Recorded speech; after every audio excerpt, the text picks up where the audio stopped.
सोना के हाल सोनार जानी लोहार सारे का जानी उ तुम्हारी किसी परी पात दे। सोना के हाल सोनार जानी लोहार का जानी आ दिल का हाल दिलदार जानी हथियार सारे का जानी उ तुम्हारी कोई में चाकू भोंक दे।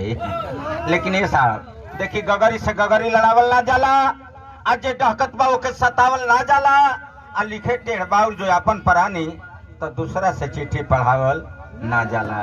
देख हाँ रहे द लेके चला जौनी चाहता ने तोनो में छोटकी के ना। हाँ छोटकी न कह सैया लाल मिर्चैया बड़ा तीत लागेला, तनी धीरे धीरे खइबा त निक लागेला। देखा कौन छोटकी के बोला होता है खुशी